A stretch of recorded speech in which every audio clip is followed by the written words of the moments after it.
Well, good evening, everyone, and welcome. I'd like to call the City of Homestead City Council special call meeting to order. Today is Wednesday, December 4th, 2024, and it is now 5:05 p.m. Madam Clerk, could you call the roll, please? Councilman Roth? Councilman Canaval? Councilwoman Bailey? Councilwoman Avila? Councilman Davis? Vice Mayor Fletcher? Mayor Losner? Here. Thank you. Okay, our first item tonight is an update and discussion regarding the fill agreement. Mr. Manager? Good afternoon, Mr. Mayor, Council. The administration had extensive conversation with the contract folks, Leonard, and I'm asking the city attorney that has the latest update to fill us in as to the status. There's been some back and forth with Lennar over the last, since we've adopted this. To the manager and the public work director's credit, they identified some technical issues regarding site restoration and how we were going to monitor the excavation. Soundings were performed.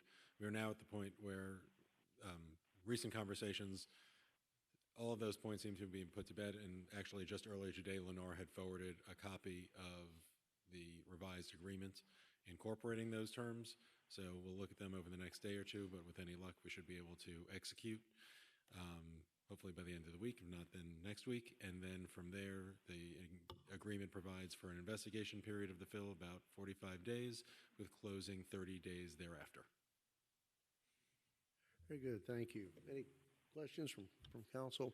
I had put this on the agenda, or included this in this agenda. I felt like, it seems like a year ago that we approved in concept for this to go forward, and certainly it's no secret that,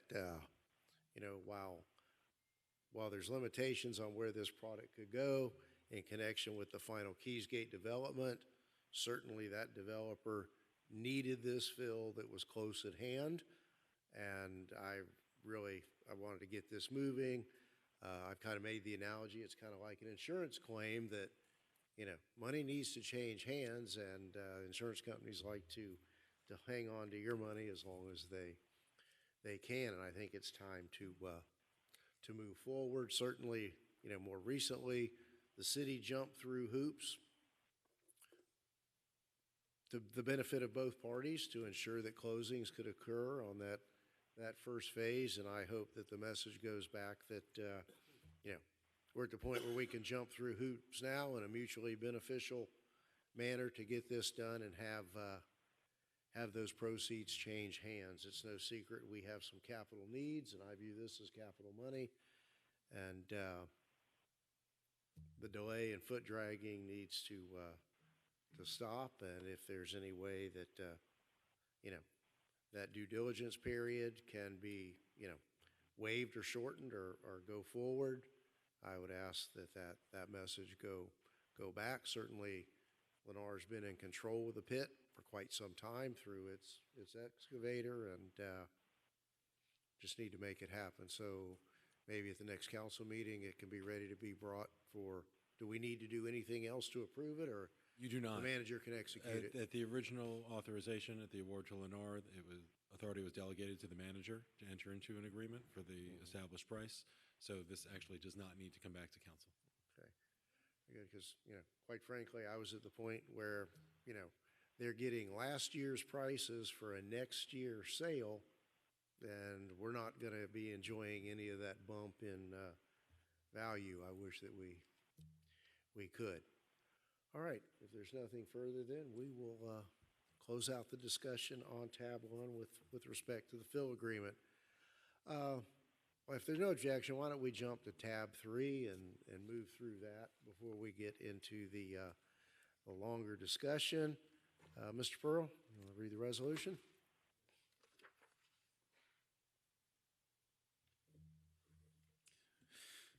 Yes, Mr. Tab 3 is a resolution of the City Council of the City of Homestead, Florida, awarding ITB 202501 Administrative Office Facility Renovation Project to Sleeman Construction LLC, authorizing the city manager to enter into an agreement for the project, providing for implementation, and providing for an effective date.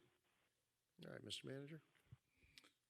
So, Mr. Mayor, Council, this is an item that we need to utilize the funds to finalize the construction and upgrades to the new facility for code compliance and for parks administration at the address of, I believe, is 653 Southwest 4th Street, which is the old building that the county used to use.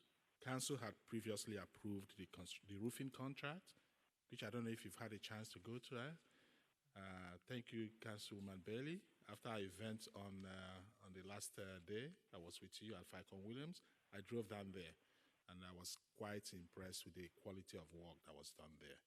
And we're asking that Council approve the additional 10% overage for us to finish up the work that we're doing there. Council, questions, comments?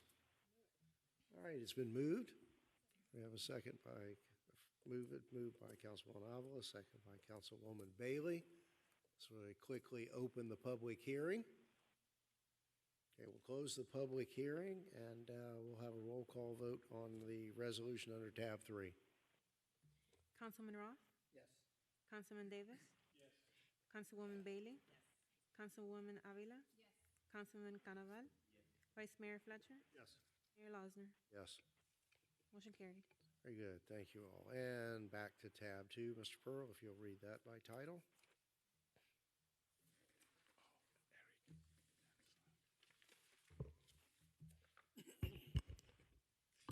Tab 2 is a resolution of the City Council of the City of Homestead, Florida, accepting the City of Homestead 2024 Visioning Charrette Report related to the future planning and redevelopment of the historic core of the city, providing for implementation and providing for an effective date. All right, very good, thank you.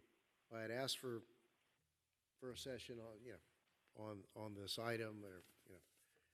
I had a lot of questions and needed more time to go through the report and kind of lay it all out there and see what it talked about in terms of, primarily for me, height and density. And who'd like to kick off the questions or comments? Sir, Councilwoman Avila? Thank you, Mayor.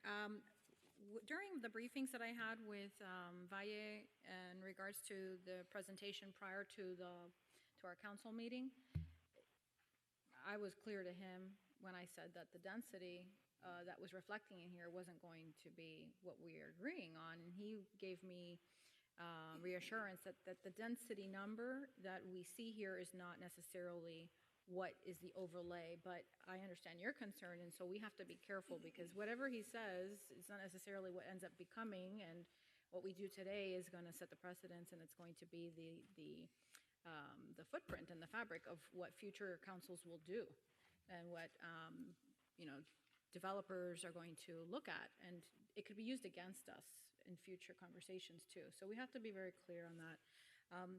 But I'd like to hear some of the, like, if you want to itemize the items, the issues that you found, and we can kind of go through that list because it's probably going to be comprehensive and we can just kick it off. Thank you. Appreciate that. Anyone else want to jump in before I start droning through my several pages of notes?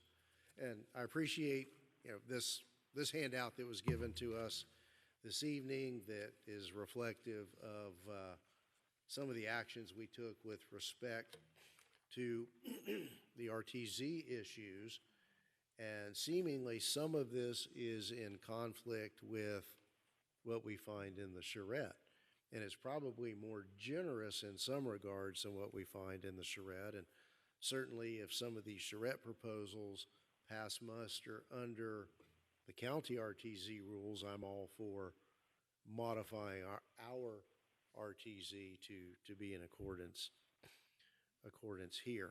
But let me just let me go through. So, and I tried to do this by segment, by carve-outs, and the first one was East Civic, which is currently the overlays technology mixed use with up to 6 stories with, and this is taken from the report, a total density of 15 units per acre in what they are referring to as East Civic in the charrette report. In light of this RTZ information we've been given, is that density correct?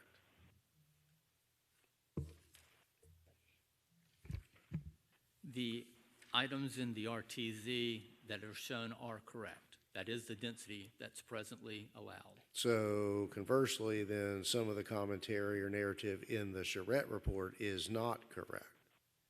Some of the commentary in terms of what he proposes is different than what's in the RTZ. Okay.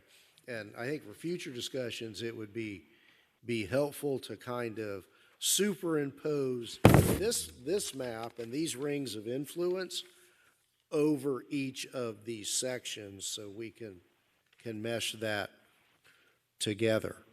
So certainly, you know, I'm okay with their total density of 15 in what they're calling the East Civic. What I do have a problem with is 6 stories across the board. I know.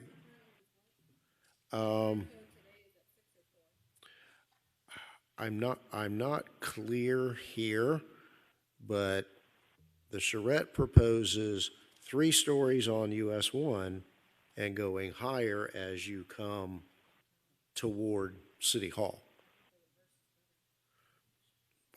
And again, that was a suggestion that came from someone in attendance that was incorporated, at the Charette, and it was incorporated into the report. Just for my purposes, and the western boundary of this section would be the east side of Flagler, kind of facing what they talked about, the entertainment zone. And, the limit of my taste for height, at least in the immediate downtown district, would be 4 stories along the other side of Flagler. That I just, 6 is twice the height of this building, and I kind of like this building to be the anchor, the landmark, the building across the street. For me, it's kind of overkill. Also, I think there was some language in here that required a certain minimum number of stories in the East Civic District. And I don't know that we want to tell along, and look, for a new landowner and the price they're going to pay, having the ability to go higher is one thing, but for telling someone who perhaps has very little in the property, has held it for a while and decides they want to develop it, telling them that they must go to 4 stories, I don't know is appropriate. That's their economic decision rather than mandating the 4, the minimum of 4. Just in passing, I'd also note that in that area they have some area delineated as multifamily, and I guess they're including townhouses in that as well, and hopefully that we can evolve that into excuse me, being more traditional type brownstone style. But I'll just throw this question out there. Do we want to establish some minimum percentages between true multifamily and single family, which I guess in that area we would define as a potential townhome product rather than being heavily weighted in apartments? Certainly if we're going to have that kind of product lining Flagler, to me, you would kind of migrate behind Flagler, behind those higher density apartments to a less intense use. Excuse me. Now, later on, it also shows that there's no floor area maximums. Correct, Mr. Hennis? Are you familiar with that? And I just wonder how, floor area ratio, like if you've got a half acre, if you have an acre of land and you build 43,560 square feet of building, you have a floor area ratio of 1. It's 1 to 1. 1.5 would be a building that had square footage of an acre and a half. And we did that. We instituted in the RTZ response a 1.5 floor area ratio. There is a minimum in one of the RTZ districts of 3. No, I understand that. So- I'm talking about the charrette does not. The charrette doesn't get to that level of detail because he contemplates dealing with that at the zoning design of code level. So he doesn't include that in the charrette because at this point it's more of a plan, a design, as opposed to rules And wouldn't that really regulations. be the result of setbacks and height limitations? You do that calculation and you're going to spit out an effective floor area ratio. Well, what typically happens too in a plan like this is that your floor area is different than your typical floor area ratio because it's not really contemplating parking facilities to encumber a large percentage of the lot. It's either Right. to be under the building or along the street and behind the building. So that would be what's contemplated down the road, would be something that clarifies that and makes it more of a design facilitation of how those types of things fit together as opposed to how it's dealt with now is we don't really have anything that deals with floor area at all in the code. Okay. Well, I thought we did in our RTZ We response. do. And I don't want to do anything to open up what we did with, open up negatively to the city. Understood. Okay, so the last item for now on the East Civic, the first report that was generated on the last day of the charrette made reference to a boutique hotel, which is far different than saying a convention hotel. And I don't know that by perpetuating the fantasy of, I'll call it a fantasy of a convention hotel in the downtown area, really kind of blows our credibility out of the water. It would seem to me that the convention type hotel would be out on or near the racetrack property with probably more appropriate nomenclature being used as a boutique type hotel downtown. Sometimes words are very important, and I don't know where between the generation of the report on the last day of the charrette and the report that's in front of us, why or how that change of reference came into effect. To me, it means two entirely different things. So moving on page 1, they talk about the Campbell Drive district, which appears to encompass what we know as Homestead Plaza. Right over here, a 10-acre parcel. And it talks in terms of 60 units per acre, which is quite a bit more than what we had envisioned, and certainly with the risk of the RTZ and live local. But for me, that's a large enough piece of property that perhaps out in the middle somewhere, 6 stories doesn't appear to be so high as it would along Chrome, Washington, or Flagler. That maybe that's appropriate out there. But for me, under no stretch of the imagination, is the calling out of 60 units per acre on that site appropriate. I think that puts us at risk under live local. And to me, that's a bigger sword hanging over our head than the RTZ is.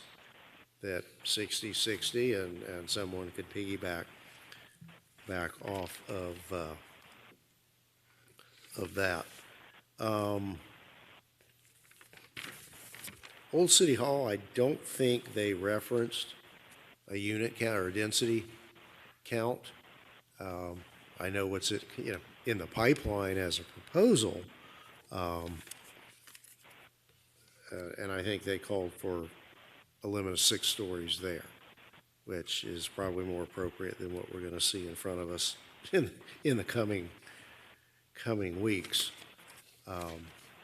Just as an aside, I don't know that I'm really comfortable with the massing on Campbell that they propose for a site plan for Old City Hall.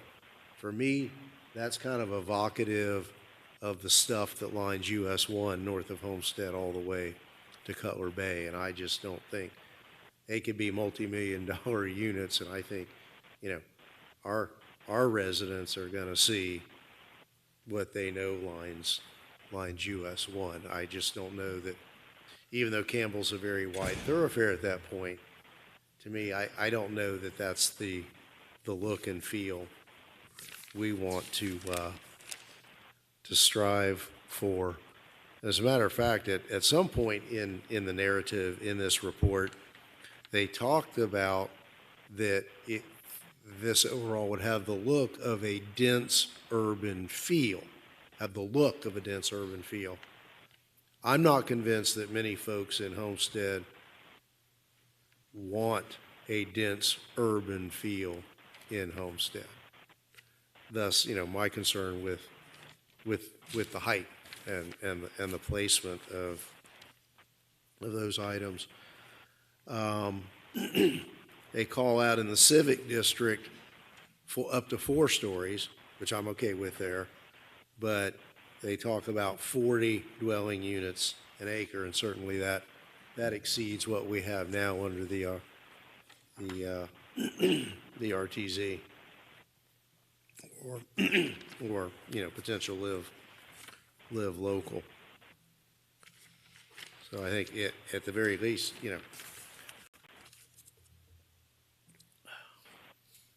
just some general comments. On page 27, and some of you all may have picked up on this, they talked about allowing sidewalk merchandise displays.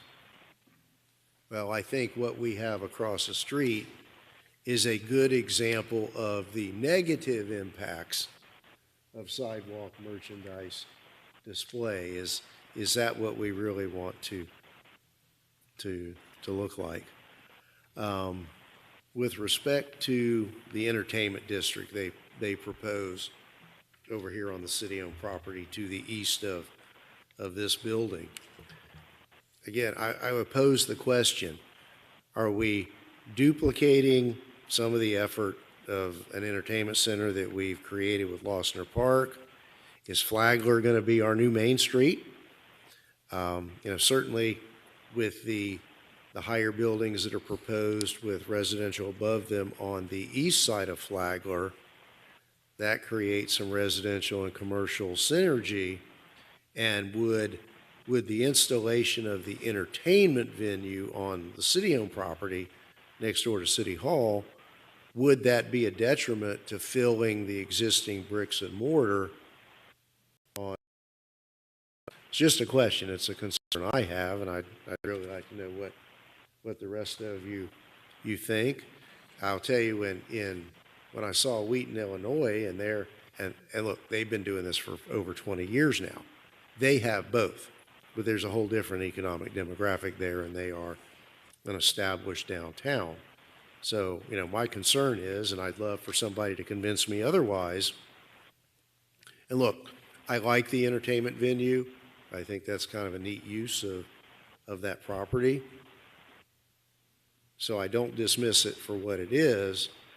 I have concerns as to whether it will hamstring revitalization on Chrome. Are you going to rob restaurants from old buildings to go into new buildings or bars, whatever it may be? And I just also note that that concept extends onto Miami-Dade College property to the north of this building, maybe we need to, need to bring them in and see where they are on this. They may have plans for student housing or other academic buildings. We just don't know. I think I've addressed that kind of heavy on multifamily. On page 40, this talks about, and in the context of downtown Chrome, it talks about an incentive of a 2-story height bonus with maximum and minimum heights. So again, if someone decides to only do 1 story or 2 stories, I don't know that we need to be in the business of telling them, well, you have to do 3 or 4. Now, if we're going to lower the height on Chrome from the current 6 to 4, I'm all on board with that. I think that's overkill for, the traditional downtown. Let's see, page 41 of the report. Let's take a look and see which district that talks about. But again, it talked about mandatory minimum height rather than maximum height. And this would be in the urban center.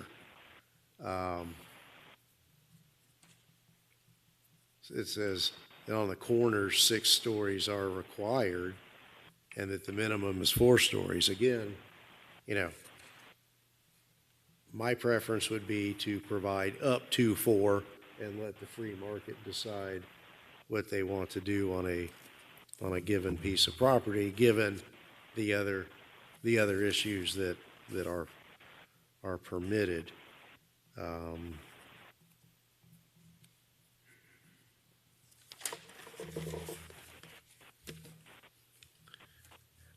I noticed with respect to the architecture page on page 53, where I think it had 4 or 5 different samples of architecture, it seems as though they sort of moved away from or omitted this look that was in the wrap-up report.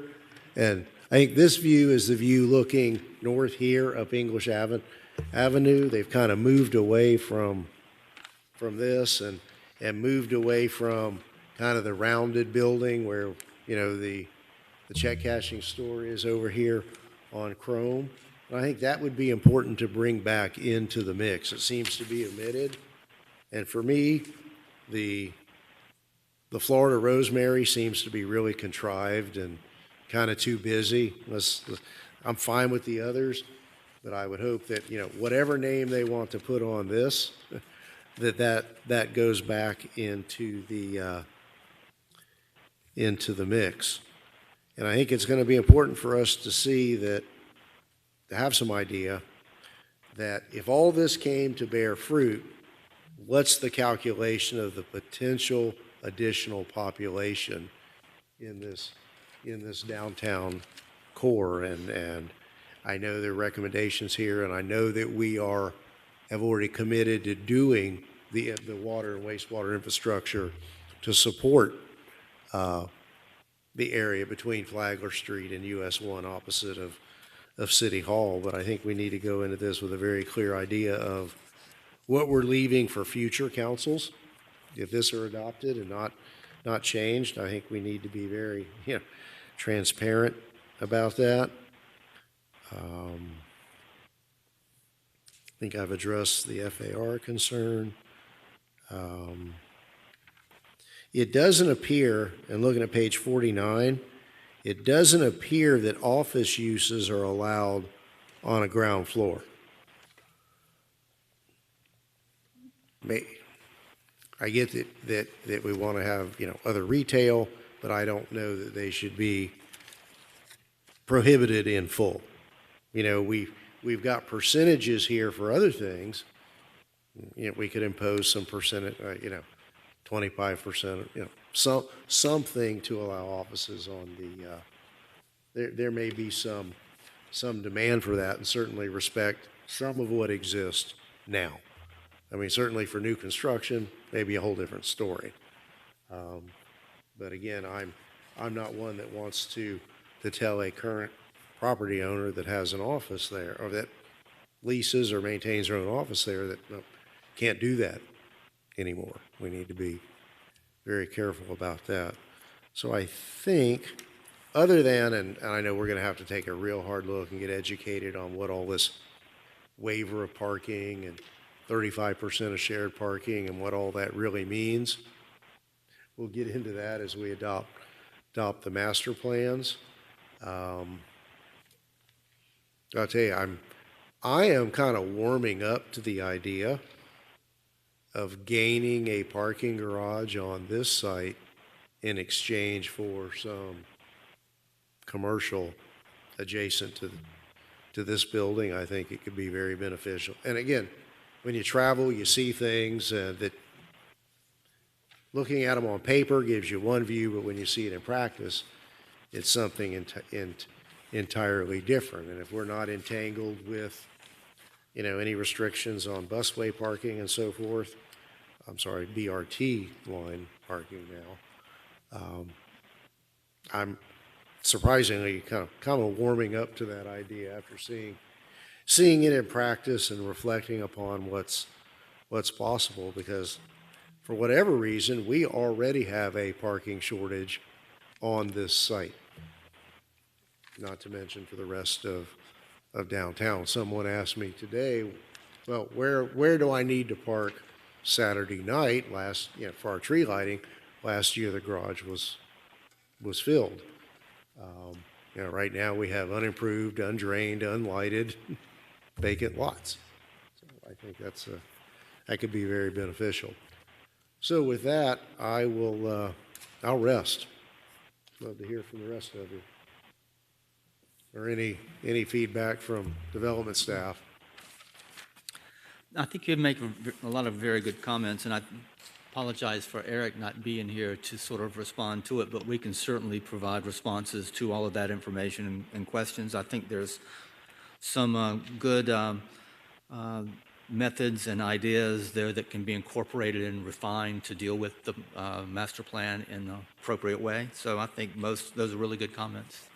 I know that with my discussion with him over the past several weeks has been that his intent of the charrette was to deal with density on sort of a charrette-wide basis of like 30 units an acre, which was sort of what was premised with the RTZ in relative fashion. And that 30 units could be accommodated within 3, 4, 5, or 6 stories in height, but in no manner should it be more than 30 units per acre. Therefore, you may have 5-story buildings, but 2 of those stories would be office and commercial as opposed to just residential, and that's where the 30 units would kick in. And it's, again, allowing the mixing of uses that sort of promotes a lot of the other incentives that really creates the form that the charrette document is really trying to accomplish. And look, and I'll say this again, about Mr. Valle and his team. This is a wonderful academic exercise. It's perfection in terms of planning theory. But is it entirely appropriate for us and what our residents would like to see and what they don't want to see? Probably not. So, this has been before us. This is the second time now for acceptance of the report and directing staff to go forward with the next steps. So for me, this next question is more of a legal question. I guess accepting the report is not adopting the report, that we're not committing, that among ourselves and to the public and to landowners, we aren't committing anything to the black letter of what is contained in this charrette report. I want to be very, very clear for myself that, the big picture concept, yes, but there are a lot of details there with 2 daggers hanging over our heads, the one of the RTZ and the other of Live Local. Well, one thing too, that the RTZ really does a really good job of establishing the framework for the charrette. There's a lot of similarities in the intent of them and the design relationships of them. The RTZ is really building mixed use allowances into these areas that presently don't have mixed use allowed at all.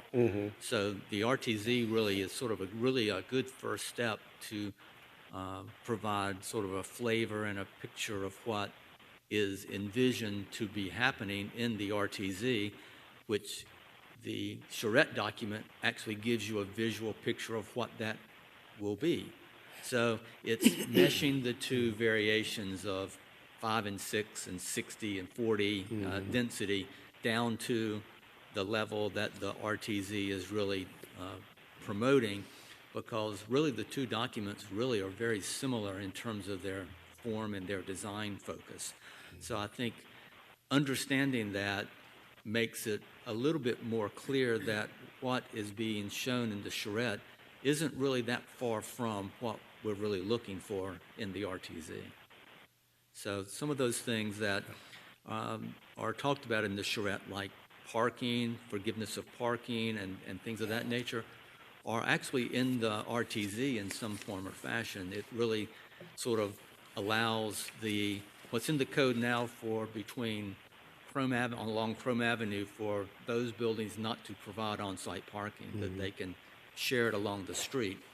And the RTZ takes it further to basically say, you can't have on-site parking. You need to deal with it as a more promoted area. So small steps are probably better than big giant leaps in some cases. So I think in some ways the RTZ has given us a major step forward, and if we can deal with the charrette in a more tailored fashion, I guess, we're really about where we want to be.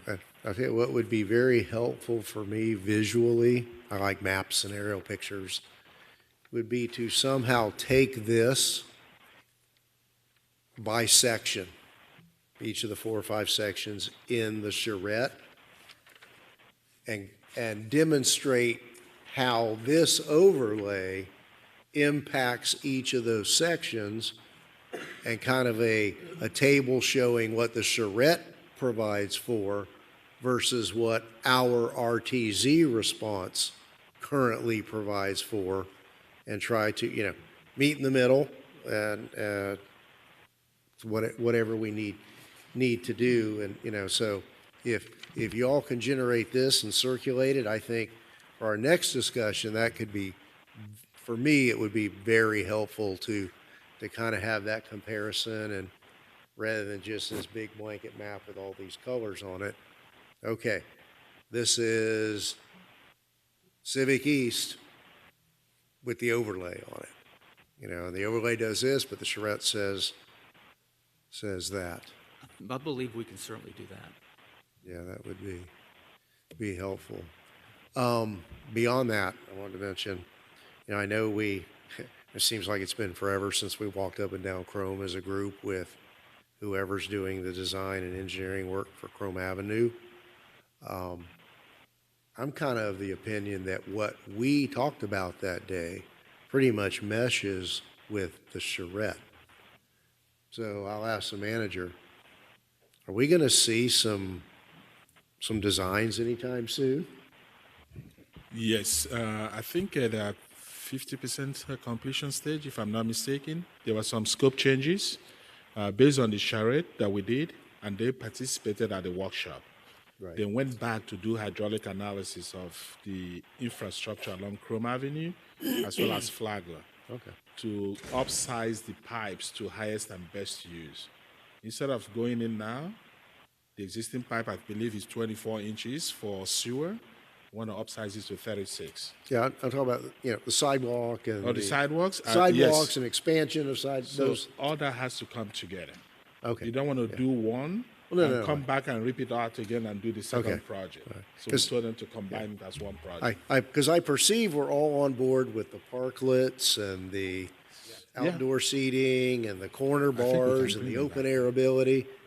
I think we're all on board with that, and it seems, whatever design we go with of the layout of those sidewalks, that is very close at hand, we don't want to run afoul of what I believe the concepts are in the charrette report that we all are on board with.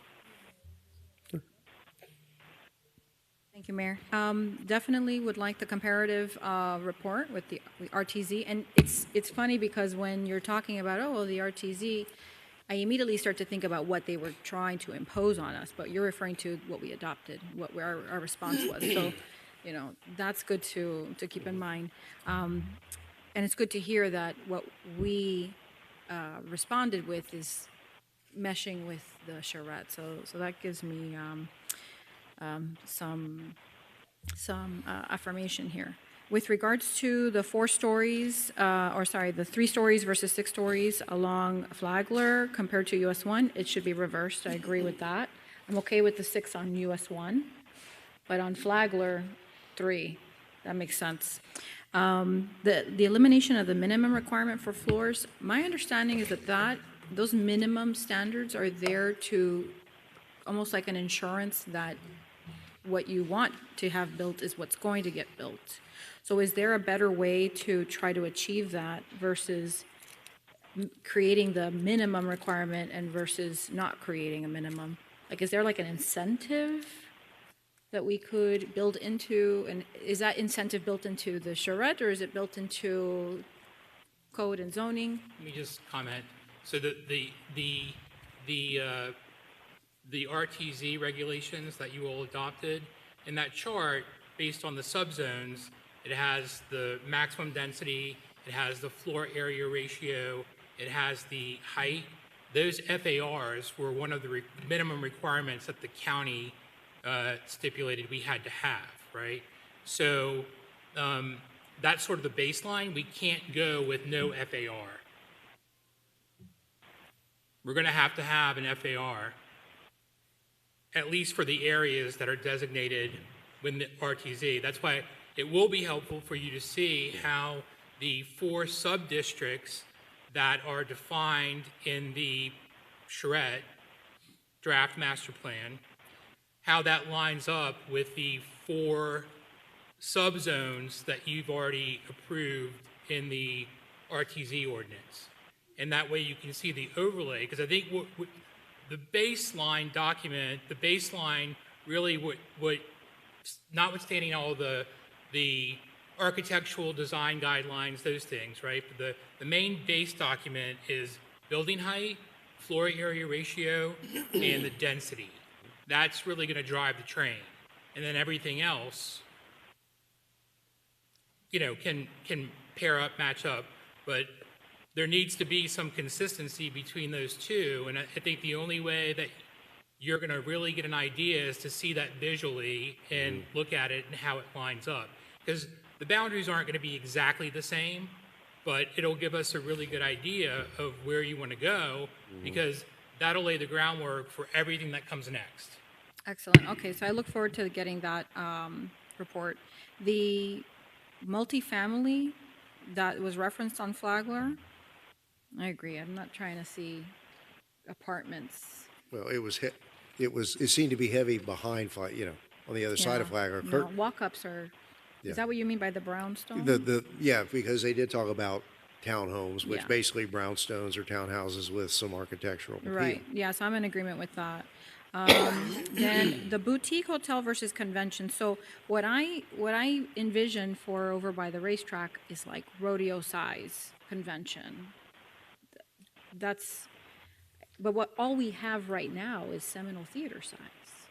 We need something, not so much in the middle, because that might still be too big, but something between Seminole and what the middle would be, so we can have some larger group conventions, but not to the caliber of what would be the rodeo or the speedway side of town. So I would still like to have some kind of hotel capacity that could hold a larger meeting space, because capacity we have is 400 at Seminole Theater.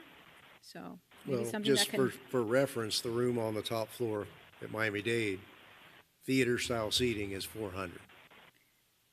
Yeah, I think that's not enough. I mean, certainly if you're talking about banquets or something else, it's nowhere near that. Yeah, but even just shows, you know, something that can hold more people too. So something in the middle. What else? No, I think everything else you touched on. MDC, if they're willing to put some student housing for Miami-Dade College, that'd be fantastic. So maybe give them some right of first refusal. I mean, are you aware of any conversations of intent or interest? I'm not, but, you know, they own some of the property on the other side of the busway that is programmed in as our entertainment field. Yeah, no, we need them at the table for that conversation. But if there is going to be a change of property from us to them, for them to do something, I would like for them to do it sooner than later, not just sit on it for a generation. Yeah, I think, and I'm in agreement with the percentage, coming up with some kind of percentage for the first floor office spaces. I think it's too aggressive to eliminate it 100%, but I do understand that if you have offices, they close, and then there's no nightlife when you have offices. And if you're right on Crum Avenue, that's the opposite of what we're trying to achieve. So, but there should be a space for them. So I'll rest there. Thank you.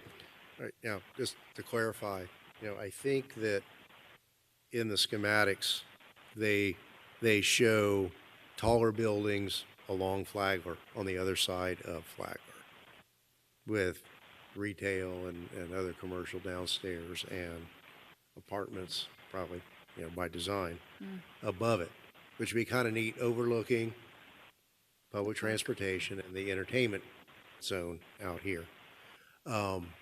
You mentioned 3 stories. I think they talked about 6.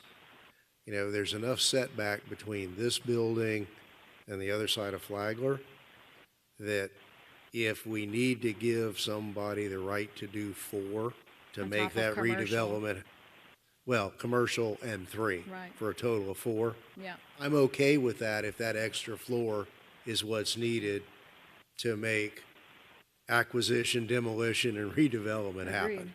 Agreed. Yeah, and they're bringing a mixed Yeah, use because you said product. 3, so I wanted to clarify that. Yeah, I'm fine with that, but I think in the larger scope, it's about having more of a pyramid look where you have the Yeah. higher along US 1 and then it goes shorter to Flagler. So, but if they're incorporating mixed use and they have commercial on the first floor, how about it?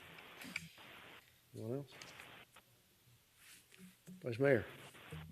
Thank you, and I just, I want to start by saying that I agree with just about everything you guys have said, with the exception of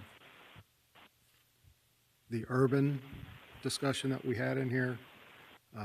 People move to Homestead to get away from the urban side of Miami-Dade County. I think our residents are going to be up in arms if we start building 6-story buildings all over the city. We don't have the infrastructure to support this at this point in time, so we got to make sure that we're really putting that into the planning phases as well. The east-west corridors, getting out to the turnpike, the northwest corridors, you know, we're stacked on top of each other as it is. In order to make this a reality, we have to have jobs down here. So we have to attract those people first in order to get this, to make this a reality. This is a great idea. I mean, I'm very supportive of it, but we have to find a way to make it a reality. And we can do all the planning and put the zoning in place and everything, but if we don't have the jobs and the infrastructure to support the citizens here, it's never going to happen. And this is a waste of everyone's time at that point.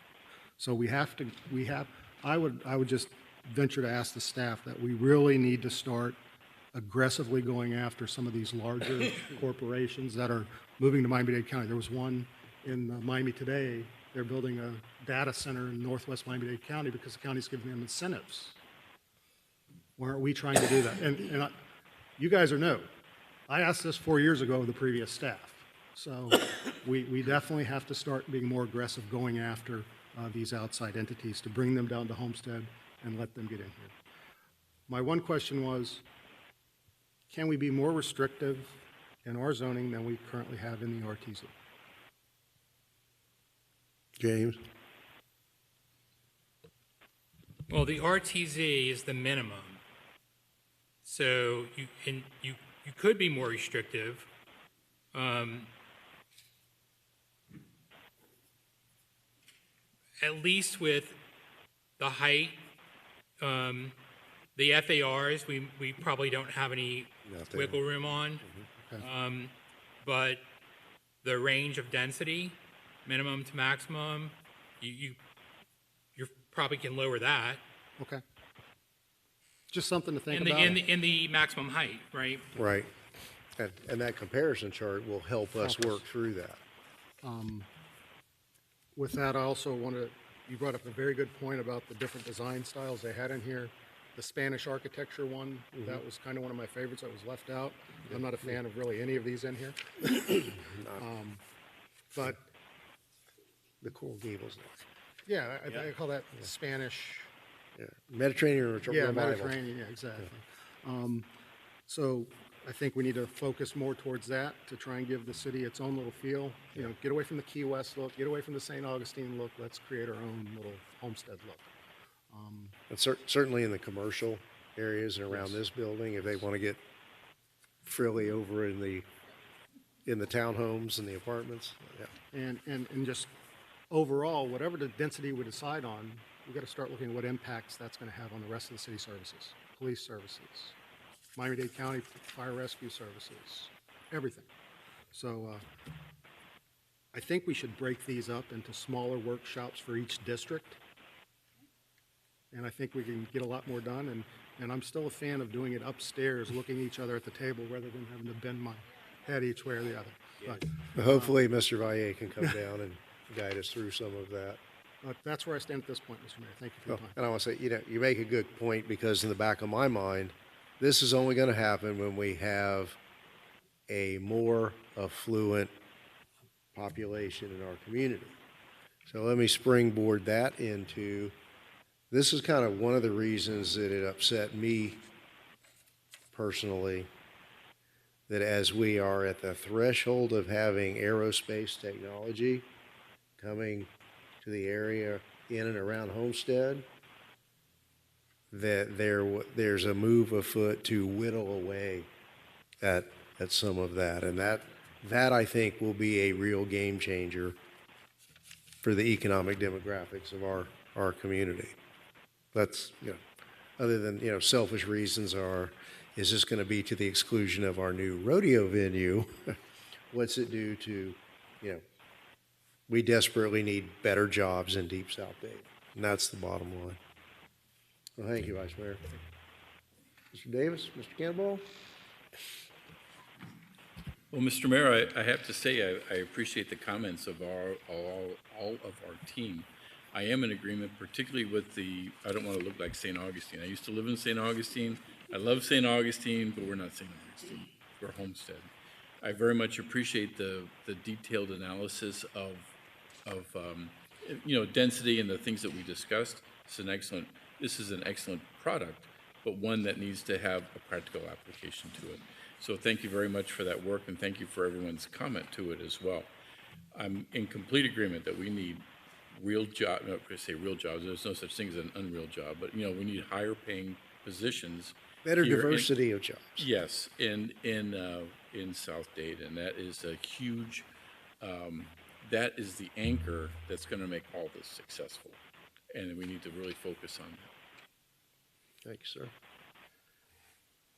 And you've sat there so quietly. By default, you're last again. I am. Okay. It's my turn. Councilwoman, go ahead. I'm going to say something today. All right. So I agree with everything that you have said, Eric. But the most important thing is what the Vice Mayor said. We have to create the jobs and everything before. And I don't want to see any 6-story buildings. No, not one. Max 4 floors. That's it. That's it. Well said. Thank you. Councilwoman Bailey. Thank you, Mayor. Just a couple things. I definitely agree that we need to break it up and look at each section. David, we talked a little bit about a potential overlay that could protect us as we're still making these decisions. Did you guys come up with anything that really fits? Yeah. So I don't think it's going to be an overlay, but David and I spoke about this for the meeting, and what we have in place right now, number one, the moratorium, so nothing's happening. B, the RTZ ordinance that we adopted, it has, one of the last things, it has numerous design regulations and aesthetics that pair with, not exactly, but it provides a framework for better design, better architecture.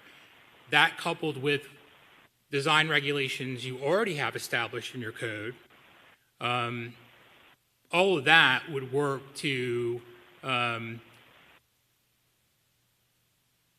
be the parameters by which someone could develop the downtown. Now, keep in mind, our comp plan completely doesn't match what the RTZ has set forth or what this charrette does, right? So folks are still going to be limited by the underlying comprehensive plan that has limited density in some areas that are zoned heavy commercial or institutional, have no residential density assigned to it. So there are a number of underlying things that would control and prohibit development. Or if someone wanted to develop on a piece of property, that it would be developed in a way that would likely be consistent with whatever you all decide to move forward with under the charrette. But there are some protections in place that would control development. I was just worried if there was one, maybe specific area that was a potential issue if somebody wanted to start something now that really went against the. Yeah, no. As far as the boutique hotel, I definitely agree. I think 4 stories is dense enough for us. City Hall Bistro, I think, is a good example of the type of boutique type hotel that I think would work really well here. As far as the multifamily and the mixed use and having the commercial on the bottom, one thing to just consider as it's getting closer is to see if it would really help us out with funding sources if we made some at least mixed income. That's just something I wanted to say. And as far as student housing, I think that Miami-Dade has obviously many big parking lots that's taking up a lot of space in these areas that we're trying to revamp. So if we consider a bigger garage here next to City Hall that Miami-Dade could use, imagine all the space that is now their current parking lots that they could use for housing, because that is one piece that we need to make sure happens. And lastly, as far as the style is concerned, I think we definitely need to make a homestead version of a little mix of these, some of the Spanish, a little bit of the modern, but I think we can really come up with something that says homestead.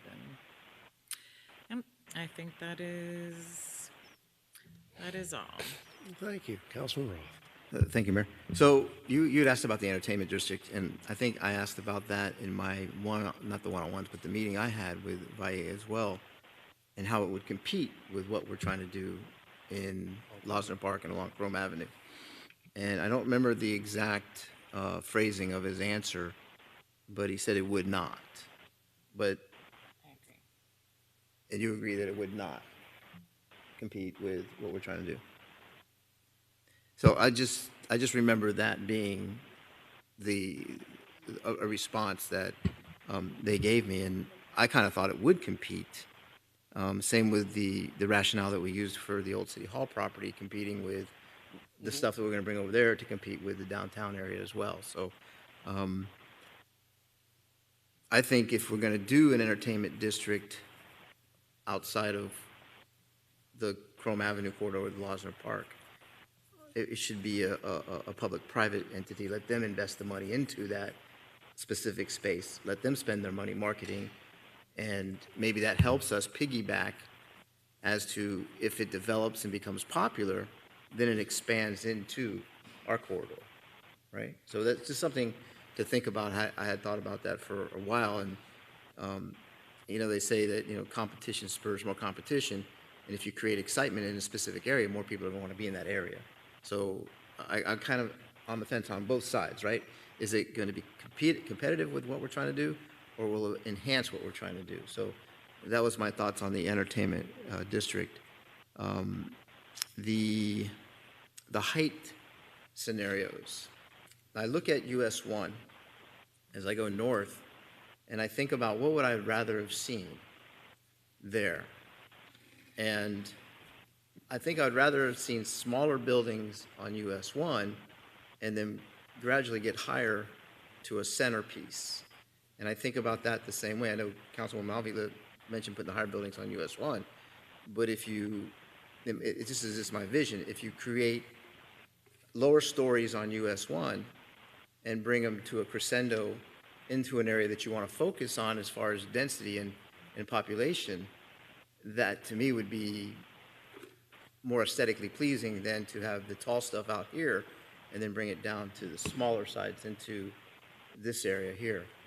So that kind of leads me into my next question, and David, maybe you can help with the response to this, is when we talk about the number of stories versus the number of units per acre, what is a comfortable ratio for a developer to build 2, 3, 4 stories, number of units in an acre for those stories? I mean, is 30 units in an acre enough for a developer to be attractive? And let me segue that into another thought. You talked about them eliminating on-site parking. I think we need to figure out a way to create on-site parking for people. I don't think they want to park and then walk to a building or walk to their destination. So when you start thinking about the number of stories in a building, if you put under building parking or garage parking underneath their building, would that be considered a story? And then going up, they would be limited to 3 stories or 4 stories or 5 stories based on the number of stories we allow them. So if it's totally a 6-story building, which I'm against that as well, but for example purposes, if it's a 6-story building, do you count the parking level or the mixed-use level with parking as a story? I mean, when I look at this building, the Florida Modern, right? You look at it as 1, 2, 3, 4, that's 5 stories there. And I can't tell if there's any parking or if that's retail or whatever it is down at the bottom. But if you go up one more story, you put parking below. I mean, how does that all come into the package? I think the typical ratio that Eric has used in his calculations has been 10 units per acre per floor. So if you're doing 60 units per acre, you're going to have 10 units per floor. So you're basically going to have 60 units over those 10. So if you're doing 30 units per acre, you're basically going to have 30 units. The problem with doing understory parking is that your whole ground level, which is really your pedestrian level that you want people to walk and commercial buildings to have resources and access to, is going to be dead space. There's not going to be anything there. So that's the reason you really want parking to be behind the building as opposed to in front of the building or underneath the building. So the whole premise of doing the charrette document the way that he has it set up is that the buildings front the street that has the presence of commercial on the ground level, office 1 story above, and then the residential above the commercial or the office. You could have commercial on the first, and you could have a mixture of office or residential on the second, but usually it's office, commercial, office, and then residential. Most of our downtown right now allows 6-story buildings in the downtown right now, but all of those right now can only be commercial or office. It doesn't allow any residential. And this is our opportunity to reduce that egregious height. Right, but what I'm trying to get to is, does this document provide for on-site parking in any which way you hide it, right? I don't think you can go down very far. I think they'd become submarines at some point, right? I think it's reducing the required on-site parking. Yeah, which I don't know that that's adequate either. I mean, you can try to sell that this is going to become a walk and ride or, type of an area, but the reality of South Florida is people drive to everywhere they go. And it's not like you can't. And I don't know that you're going to get people to take the bus system to downtown or Miami or to Daytran or to Bayside or wherever. I think people like their mobility and their freedoms to have. And if it's the same thing with all of the communities that were built in 2004, 5, and 6, where there's not adequate parking within those gated communities, right? So if we start to reduce the number of parking spaces and increase the density, we don't have it. We have nowhere for people to put their vehicles when they have them. So I think to me, that's a huge concern. I mean, we could talk about that forever, I guess. I agree. And that's one of those hard things we're going to have to address in a room with Mr. Valle. One of the things with our city too, with parking, is we have a lot of very small lots, right? We have small commercial lots. And with small commercial lots, if you're trying to build parking for their use, you basically encumber almost the entire lot with parking or small pieces of parking. So you have up and down a street that you want pedestrians walking and merchants selling their goods, basically having driveways into every piece of property to access their parking. So it really kills any business that you have along the street to have parking on site. That's why he's really trying to get us to sort of follow minimizing parking for certain types of uses, on-street parking or commercial garages. Yeah, but to me, I mean, we're not Miami Beach, we're not South Beach, we're not some of these areas that were built that way intentionally, right? So we're trying to reconfigure this area, and I don't know how we're going to do it parking wise. And I'll just touch on one more point, because I don't want to beat that one, because I like the idea of getting in and looking at all 4 sectors individually and doing it that way, and maybe we set up density separately for each of those areas is fine. And Vice Mayor Fletcher brought up the business incentive to attract large businesses here, and it's interesting to think that way. And a county can do a lot of things with incentives and taxes and things like that.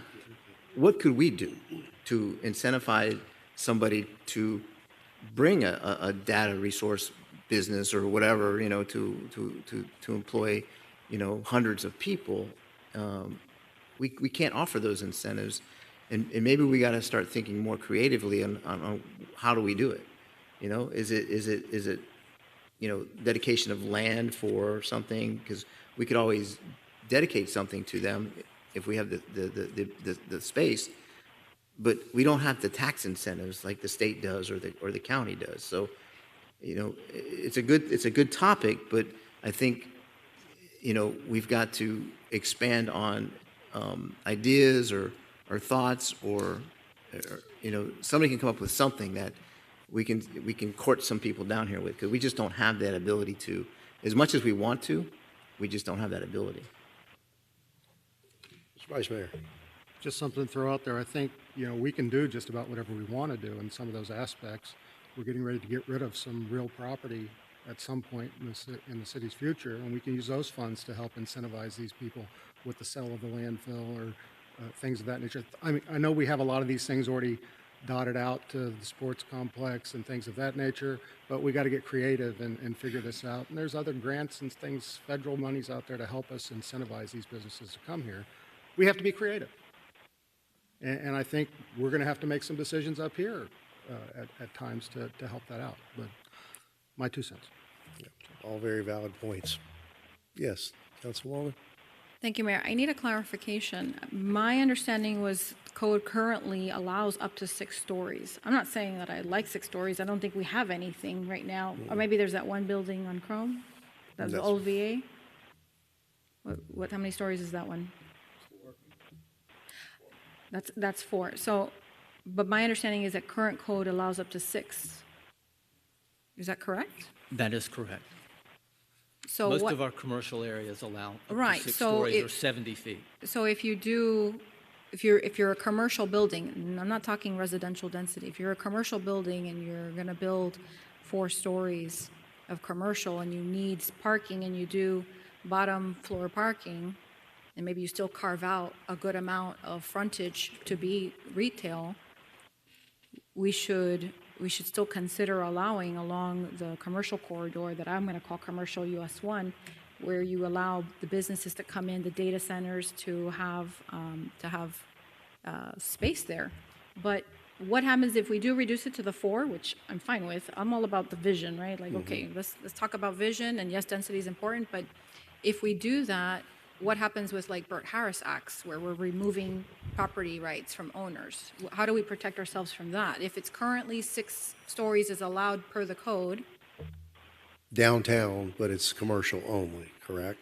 So there's so no it's only, residential. so this is not citywide allowed 6 stories? That's where I need a clarification on that. What is the current code? Yeah, most of the areas that allow 6 stories or 70 feet are commercial areas, commercial office. Commercial institutional. citywide. And this is Citywide. focusing only in this area. This is the Charette study area. So Right, so the over on US the east 1 side, Right, so but on US 1, is that part of that's the border between, it is. is that the urban center? No, what's that? Civic East?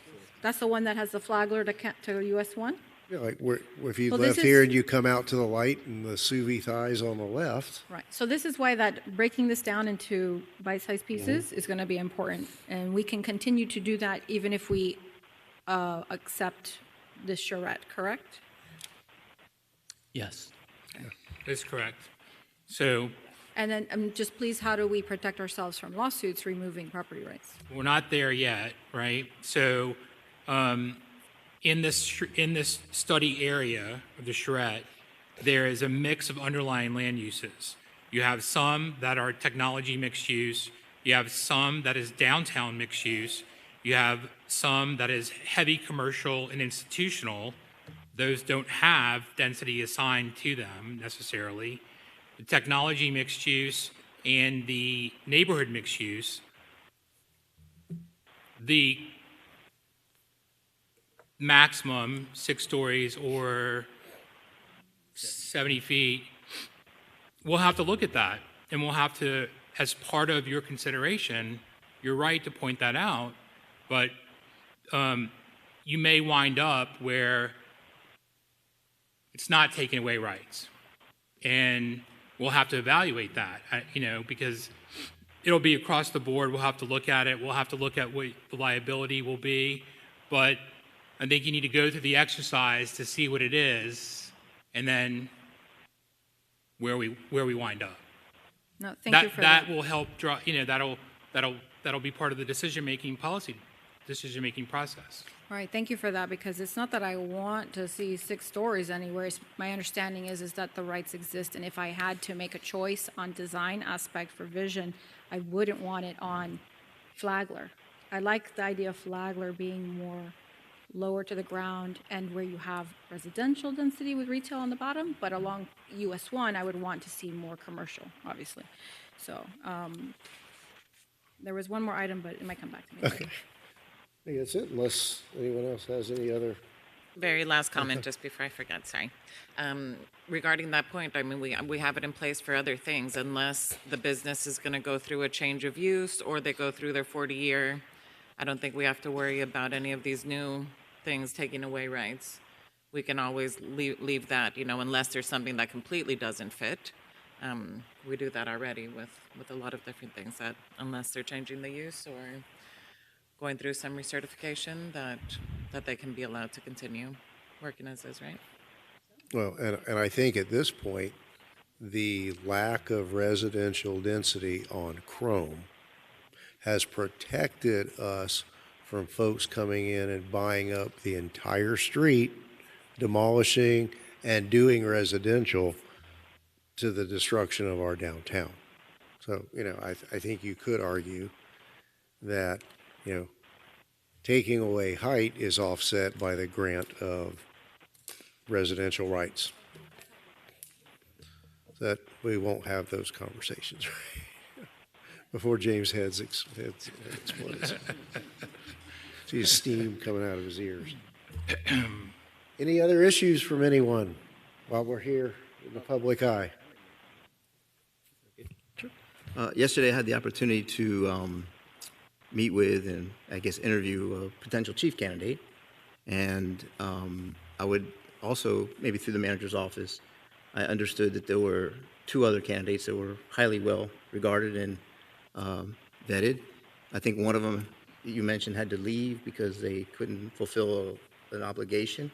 But I would be interested in meeting with the second candidate through your office to have the same opportunity. I think you asked that we give you feedback on the candidates as far as what we thought about them. And just if anybody else wants to meet with another candidate, I sure would entertain that opportunity. Thank you. Thank you. All right, I'll let you and the manager coordinate that. I just have one question. Are we going to see this month, this year, anything having, you call it the franchise ordinance, I'll call it the solid waste reallocation? It'll ordinance? be on first reading this month. Very good, thank you. Yeah, let's go ahead and do that. Subject to the comments tonight. Yes, motion to accept the report, subject to the comments made this evening.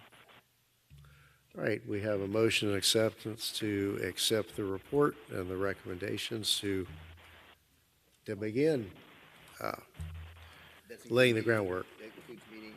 Yeah, subject to all the comments tonight, yes. You aren't Just kidding. in That's the- 4 long meetings.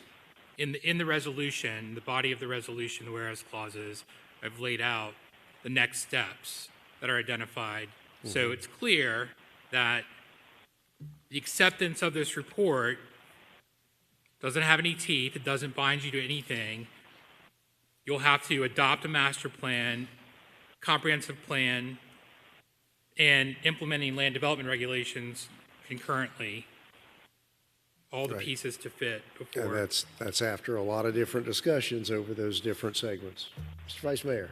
Yeah, can we kind of try and set a time limit on this? You know, we have a lot of things going on. Can we say we're going to do these meetings within the next 6 months or 8 months, you know?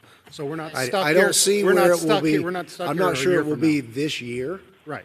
but Understood. certainly as the new year dawns, we've got to keep this momentum going. All right, so is there any public comment? I'll close the public hearing. Let's have a roll call on the resolution. Councilman Davis? Yes. Councilman Canaval? Councilman Roth? Yes. Councilwoman Bailey? Councilwoman Avila? Vice Mayor Fletcher? Yes. Mayor Losner? Yes. Motion carried. Any further, Mr. Manager? None, Mr. Mayor. Mr. Attorney? Motion to adjourn? Moved and seconded. All in favor? Thank you all. Good night.